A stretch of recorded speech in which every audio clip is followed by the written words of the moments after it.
യുഗാന്ത്യം വരെ ഞാൻ നിങ്ങളോട് കൂടെ ഉണ്ടായിരിക്കും. അതായത് മടുത്തിരിക്കുന്ന ഒരാളോട് പരിശുദ്ധ കുർബാനയാകുന്ന അപ്പം വിളമ്പി കൊടുത്തിട്ട് ഈശോ പറയുകയാണ്, നീ തന്നെയല്ല കൊച്ചേ, നീ തന്നെയല്ല മോനെ, എഴുന്നേക്ക്, ഞാനുണ്ട് നിന്റെ കൂടെ. 365 തവണയാണ് ബൈബിളിൽ ഈ വാക്യം ആവർത്തിക്കപ്പെടുന്നത്. ഭയപ്പെടേണ്ട, ഭയപ്പെടേണ്ട, ഡു നോട്ട് ബി അഫ്രെയ്ഡ്. ഭയപ്പെടേണ്ട, ഞാൻ നിന്റെ കൂടെയുണ്ട്. ഉറക്കെ പറഞ്ഞേ ഹല്ലേലൂയാ.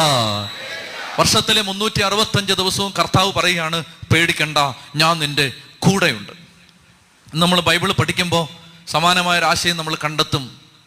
ദൈവം പറയുകയാണ്, ഞാൻ നിന്റെ കൂടെ, ഡോണ്ട് വറി. വിഷമിക്കരുത്, ഭാരപ്പെടരുത്, തളരരുത്, കർത്താവ് കൂടെയുണ്ട്. ജീവിതത്തിൽ ചില ഇരുണ്ട രാത്രികൾ വരും. ഉത്തരം കിട്ടുന്നില്ല എന്ന് തോന്നുന്ന ചില രാത്രികളും പകലുകളും, പ്രാർത്ഥിച്ചിട്ട് മറുപടി ഇല്ലെന്ന് തോന്നുന്ന ദിനരാത്രങ്ങൾ. ഈ പരീക്ഷണ ഘട്ടത്തിൽ പ്രിയപ്പെട്ട മക്കളെ, ആര് തളരരുത്.